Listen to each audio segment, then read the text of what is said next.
მწვანე მომავალი ეს გახლავთ სახელწოდება აქციისა, რომელიც საქართველოს პრემიერ-მინისტრის ინიციატივით დაიწყო და საქართველოს გარემოსა და ბუნებრივი რესურსების დაცვის სამინისტროს მხარდაჭერით ხორციელდება. დიახ, და ჩვენი სტუმარია საქართველოს გარემოსა და ბუნებრივი რესურსების დაცვის მინისტრი ქალბატონი ხათუნა გოგალაძე. დილამშვიდობის და დიდი მადლობა მოგწადებისთვის. დილამშვიდობისა.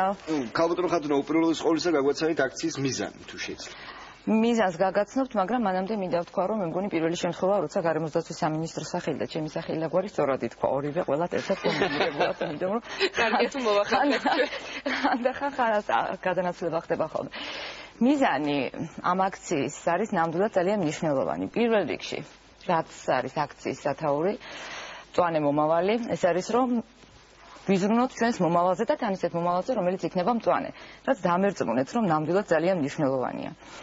ეს ესეთი ზოგადი მიზანი რომ ვთქვათ.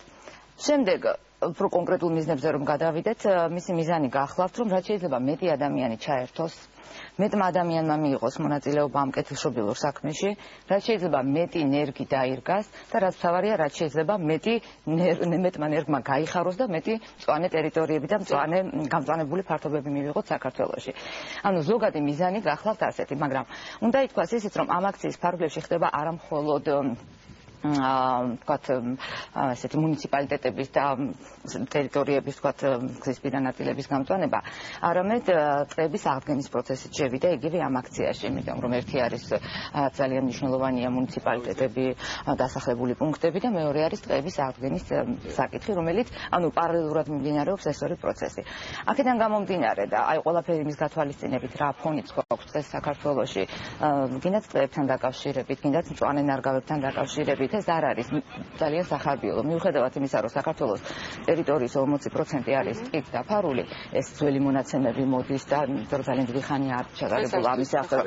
არ არის, ეს არის რომ ერთია დაფარული, მეორეა რა მდგომარეობაში არის ეს დაფარული ფართობები, რამდენად ტყეს ის ფუნქციები შენარჩუნებული აქვს, რაც უნდა ჰქონდეს და მეორე არის ანუ რა მდგომარეობაშია ეს და იმას მოვლა დაახდენა რო სჭირდება, მე მგონი ამაზე ლაპარაკი არ არის და ყველა ძალიან კარგად ესმის.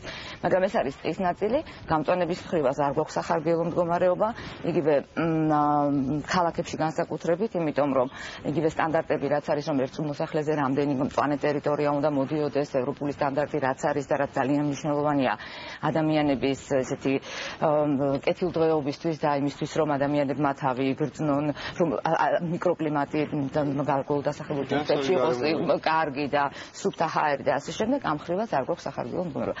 ამიტომ ძალიან ბევრ მიზანს ემსახურება. ერთი, მართლაც რომ გამწვანდეს, მეორე რომ რაც შეიძლება მეტი ადამიანი ჩაერთოს და იგრძნონ თავისი როლი, თავისი ფუნქცია ამ ყველაფერში, მესამე რომ თითოეული რასაც ძალიან დიდ ყურადღებას ვაქცევთ ნებისმიერ გამწვანებულ ტერიტორიას, სადაც ხდება ამ ნერგების დარგვა, ეყოლება თავისი პატრონი, ეს იქნება მუნიციპალიტეტების დონეზე სკოლების, ავადმყოფოები თუ თვითონ მუნიციპალიტეტები, როდესაც წევრზეა საუბარი, ნუ თავისთავად სატყეო სატყეო დეპარტამენტი არის ამ ყველაფერში ჩართული, იმიტომ რომ საბოლოოდ შედეგზე ვიყოთ ორიენტირებული და არა მხოლოდ ის რომ დავრგოთ ეს ხეები და ნუ მე ასე ვთქვათ ვიფიქროთ რომ ვალი მოვიხადეთ.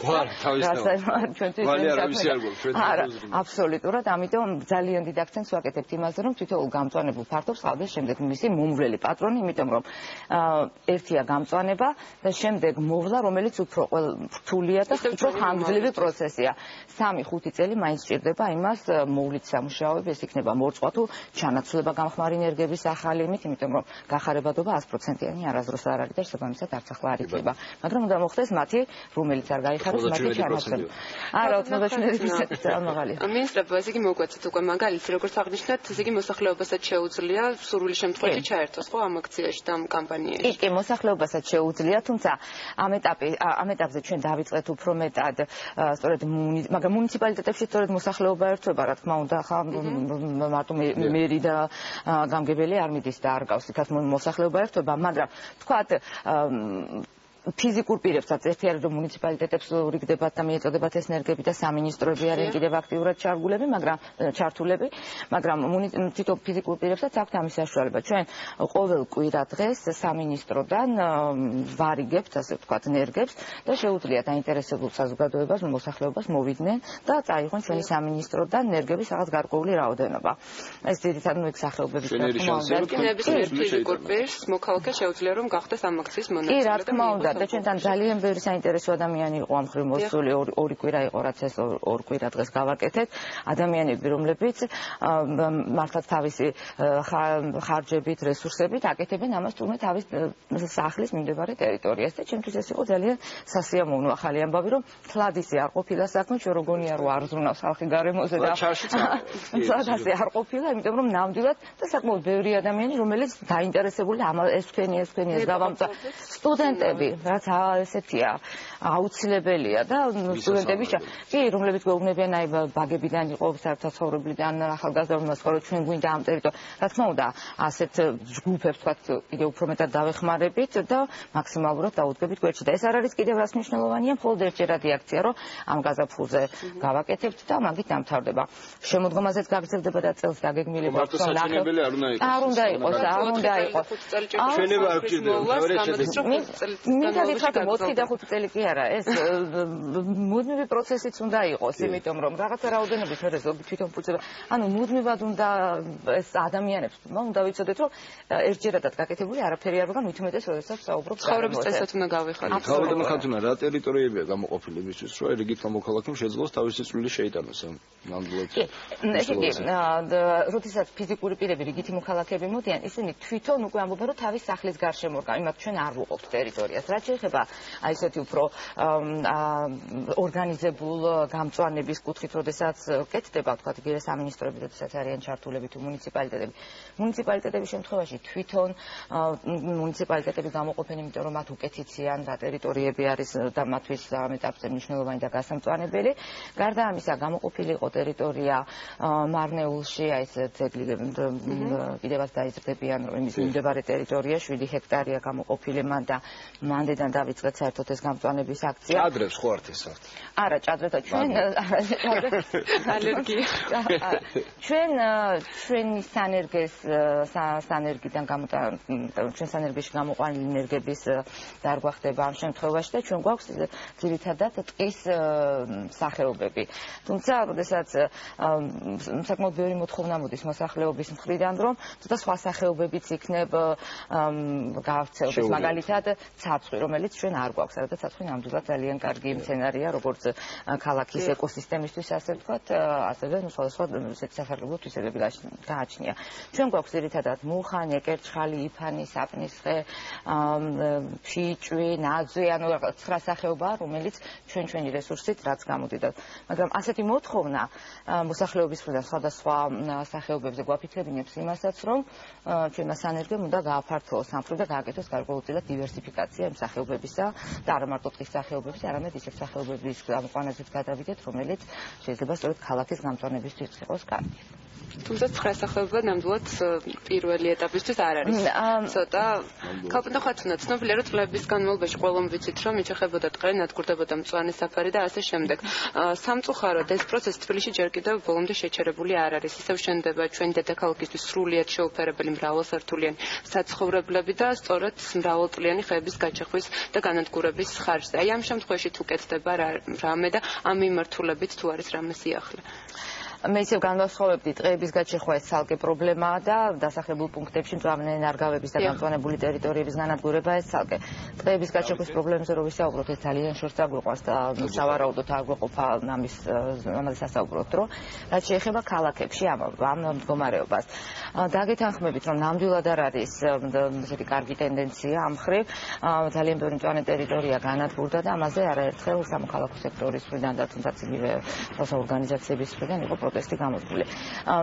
ეს მინდა უბრალოდ ეს ჩემ აზრს თუ გეტყვით ამასთან დაკავშირებით, რომ იცით ალბათ, რომ ეს არის მუნიციპალიტეტების დონეზე იგივე გამწვანება თუ მწვანე ნარგავების მოვლა, ეს არის მერიების და მუნიციპალიტეტების საზრუნავი, მაგრამ როგორც გარემოსდაცვის სამინისტრო, რა თქმა უნდა, გულწრფელად ვერ ვიქნებით ეს ჩემ კანონში თუ ეს მე არ მიწერია, ეს იმას ანიშნავს, რომ ეს მე არ მადარდებდეს. აქედან გამომდინარე, მე მიმაჩნია, რომ თბილისს აუცილებელია თუ თბილისს საუბრობ ვფიქრობთ, აუცილებელია რომ გააჩნდეს განვითარების გეგმა, სადაც ძალიან კაფიოდ იქნება ნათქვამი თუ როგორ უნდა განვითარდეს ქალაქი. რა მიმართულებით შეიძლება რომ თქვათ ინფრასტრუქტურული განვითარება მოხდეს, რა მიმართულება რა ადგილებია, სადაც უნდა აუცილებლად მოხდეს დასახლებული მოსახლეობის რაოდენობიდან გამომდინარე, სად უნდა გამწვანდეს და სად უნდა გაიზარდოს მწვანე ტერიტორიები. არსებობს გარკვეული სტანდარტები, რომელსაც ეს ცოტა ხნის წინაც ვახსენე, ნამდვილად ვერ გმაყოფილებს თბილისი.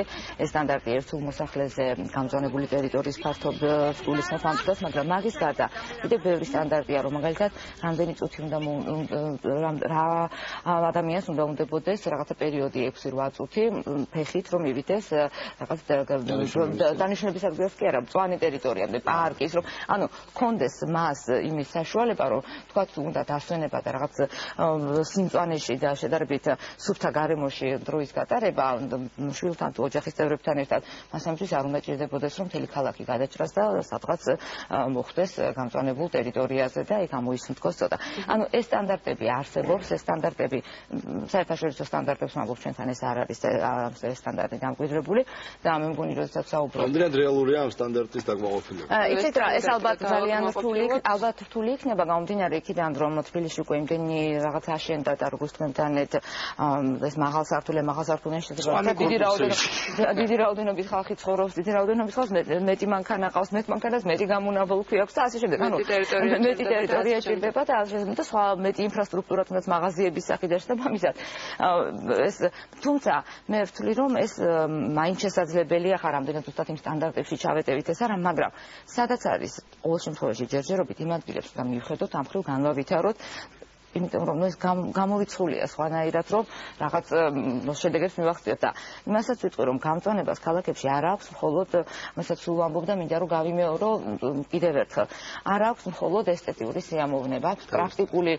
პრაქტიკული დანიშნულება ჟანგბადის გარდა მტვრის ხმაურის შეკავების თვალსაზრისით ქარისგან დაცვის თვალსაზრისით ზაფხულში ჩრდილის არსებობის გამო და ასე ანუ ეს არ არის რომ რაღაცა თქვა ვიღაცის პრეტენზია თუმცა მაგასაც მინდა გითხრათ ეგეც არ არის ესეთი ხელწამოსაკრავი სურვილი ორგანიზაციები თუ ჩაებები მასობრივი ხასიათი თუ ეძლევა ყველაფერს კი ამას ეძლევა საკმაოდ მასობრივი ხასიათი ჩართულია ამ ყველაფერში როგორც აღნიშნე ყველა მუნიციპალიტეტი დღის მდგომარეობით უკვე 4 რეგიონი კახეთი არ გამორჩეს მე კახეთი იმერე მოგეთ 4 რეგიონი არის უკვე ამ ხრივ ესე თქვა დატვირთული რომ მიეწოდათ ნერგები და მოხდა მათი მხრიდან ამ ნერგების დარგვა წელს კი არა ამ კვირაში ვიწყებთ უკვე ქართლში და ქართლში შემდეგ აჭარაში და შემდეგ ანუ მუნიციპალიტეტების დონეზე ყველაა ჩართული გარდა ამისა ჩართულია ყველა სამინისტრო თავდაცვის სამინისტრო იუსტიციის სამინისტრომ უკვე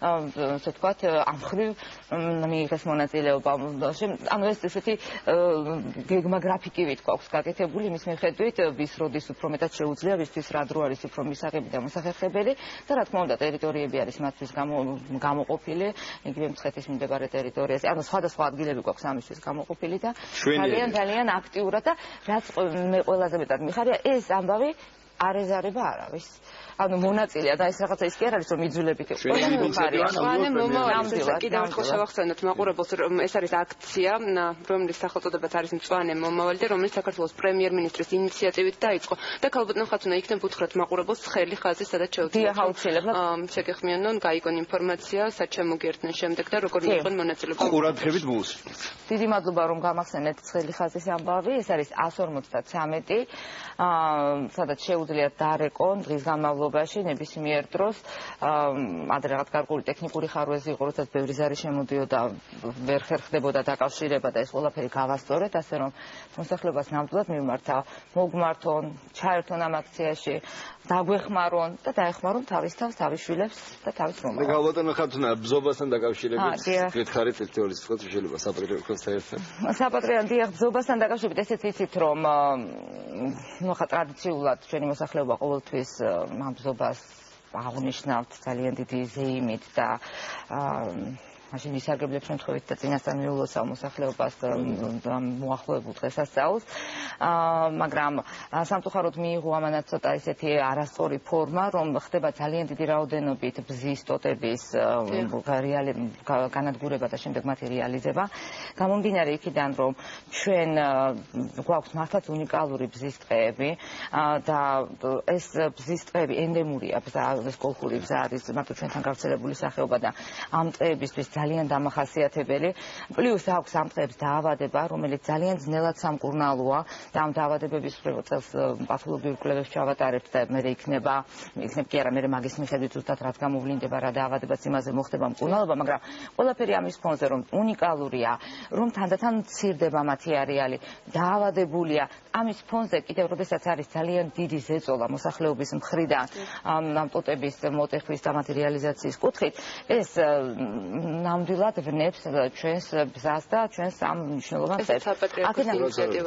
საპატრიარქოსთან ერთად გავაკეთეთ, ეს ერთობლივი ინიციატივა იყო და ძალიან დიდი მადლობა მინდა გადავხადო საპატრიარქოს ასეთი გვერდში დგომისთვის ამ მხრივ.